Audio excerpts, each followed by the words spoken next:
Are you ready for a bingo with a twist? Here are the mechanics for our bingo game. On your bingo card, write the integers 1 to 24 in the 24 blank pages. Mix up their order. Next, solve the math problem. And then find the answer on your bingo card and cross it off. Once you cross off 5 boxes in a row, may it be horizontal, vertical, or diagonal, yell bingo. Let's start. First item. If 10 is equal to 3, 9 is equal to 4, and 8 is equal to 5, and then 7 is equal to 5, then 6 is equal to what number? The answer is 3 because 6 has 3 letters. Let's cross off the number 3. Next item. The sum of 3 consecutive integers is 54. What is the largest of those 3 integers? In this problem, you just need to find the 3 consecutive integers needed to be added in order to get the number 54. These numbers are 17, 18, and 19. When you add these 3 numbers, you'll get 54. So the answer is 19 because the largest numbers among the 3 is 19. So let's cross off the number 19 on our bingo card. Next item. The average of 12 numbers is 24. The average of 24 numbers is 12. What is the average number of all 36 numbers? If the average of 12 is 24 and the average of 24 is 12, we need to multiply the 12 by 24 and the 24 by 12 in order to get the average of all 36 numbers. We need to multiply 12 times 24, which we will get 288. Same to 24 times 12, we will also get 288. Then add the total number. 288 plus 288 is equal to 576. 576 all over or divided by 36 is equal to 16. Therefore, the answer is 16. Let's cross off the number 16 in our bingo card. Next item.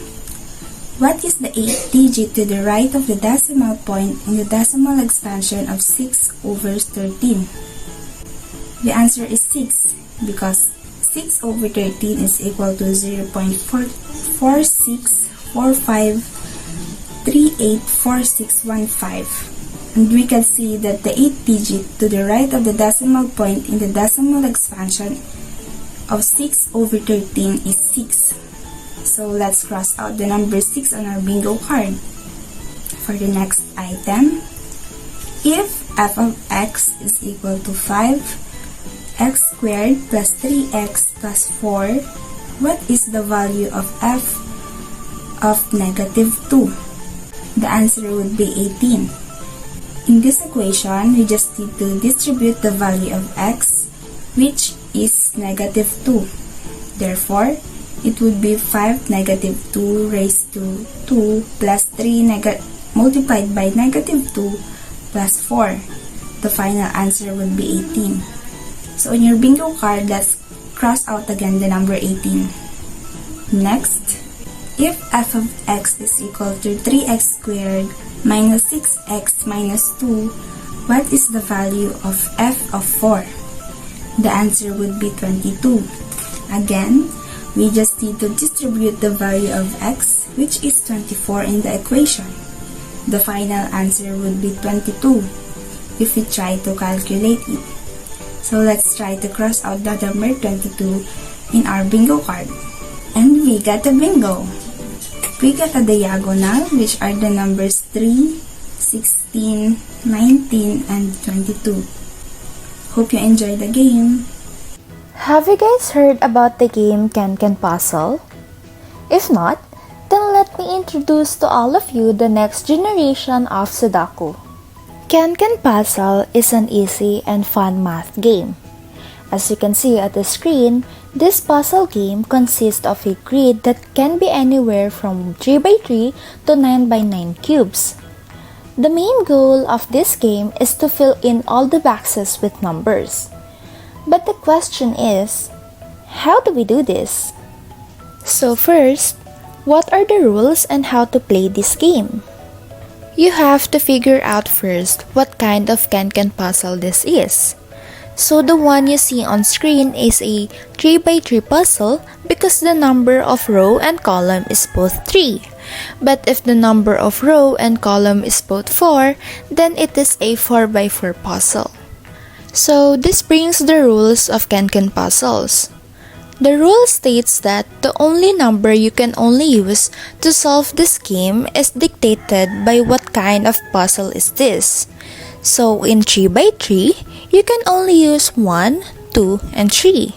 But if it's 4 by 4, then you can use 1, 2, 3, and 4. If it's 5 by 5, you can only use 1, 2, 3, 4, and 5, so on and so forth. In can-can puzzle, you can only use whole number. So you cannot use 0, decimal numbers, fractions, and negative numbers. Just whole numbers. The next rule states that if you put a number in any one of the boxes, you cannot repeat the same number in the same row or same column. So for example in here, you put 1 in the bottom left box. You cannot repeat 1 in the same row or column. But you can put 1 anywhere else as long as it is not the same row or same column. So the result here in a 3 by 3 puzzle should have 1, 2, and 3 in each row and column, and it doesn't matter if it's not orderly arranged. Okay, so let's move on to the functional rules. When you see a can-can puzzle, the first thing you'll notice are these variously sized boxes. Now these are called the cages. These cages will be your guiding posts in solving the puzzle. Each box contains one number. So if a cage has 2 boxes, it means that the cage would contain 2 numbers. But if the cage has 3 boxes, then the cage would contain 3 numbers. Now, the numbers you need to place in each cage must combine to form the target number using the specified math operation. Try looking at the first cage. This cage has 3 boxes and it says 6 plus. But what does this mean?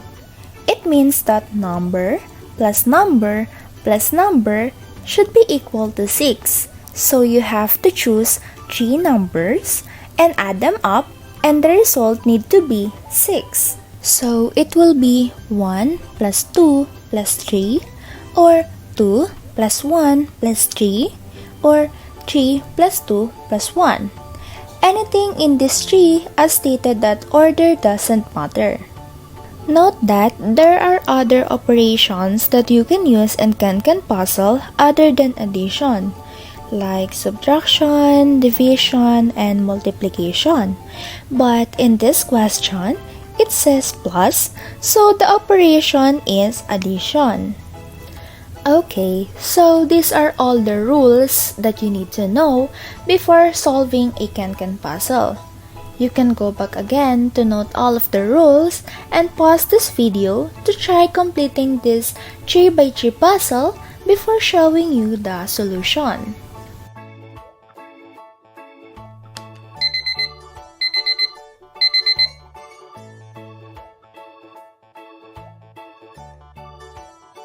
Now that you have already answered the example, try to challenge yourself by answering this puzzle.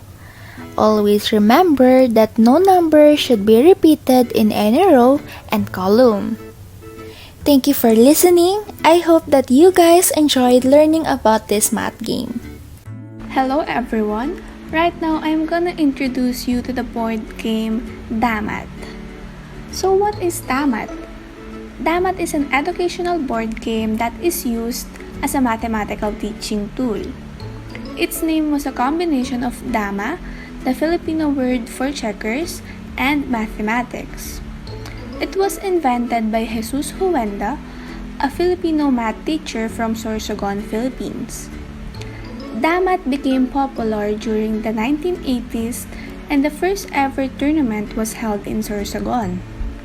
The popularity of the game reached other countries when it was played at numerous mathematics education conventions all over the world. Here we have a Damat board. It is composed of 64 squares in alternating black and white, just like the chessboard. The white blocks of the board have a mathematical symbol, which dictates the operation that will be used when a player's piece captures the opponent's piece. The multiplication, division, addition, and subtraction signs are the ones that was used in this board. The numbers labeled 0 to 7 on its sides determine the coordinates of the piece. And just like any other games, Damat also has its own rules to follow. Number 1, for the chips, every piece should have a corresponding number from 0 to 11. Number 2, each player is allocated a minute for them to make a move. Number 3, a record of every move is made. Number 4, the mathematical operation used is dependent on where the player's chip lands after the capture. Number 5, the final score is determined by adding all the value of the remaining pieces against the scores obtained from capturing the opponent's chip. Number 6, the one with the highest score on the Damat score sheet becomes the winner. And number 7, there are instances that could lead to a game over, and those are when the 20-minute gameplay lapses, when the player resigns, when the player has no more pieces, when there are repetitive moves, and when the last opponent's piece is cornered. Now let's try and play Damat. First, the chips should be arranged in this order. The game lasts for 20 minutes and each player has 60 seconds to execute a move. Then the toss coin decides the player that makes the first move. Black won the toss coin, so it's the first one to move. When capturing the opponent's chip, the taker chip jumps over the taken chip and uses any of the 4 operation symbols to earn points, depending on where the piece lands. Remember, you can't capture a chip backwards until your chip is a dama. But you can capture multiple chips and earn high points.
In this scenario, to make 4 a dama, we need to remove 11 from its spot. And to do that, we can sacrifice 7 and let 11 capture it.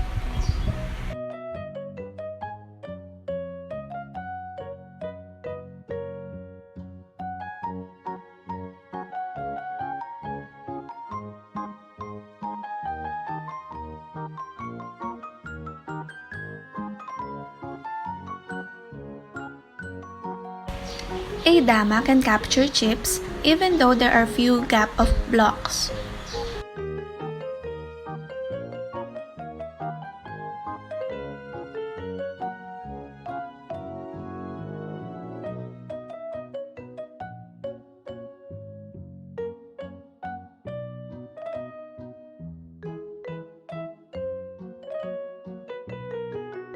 Now the time is up. We need to calculate the scores by adding the player's remaining chip and the value of the captured chips. And if a chip is a dama, then the score would be doubled. The player with the greater accumulated total score becomes the winner of the game.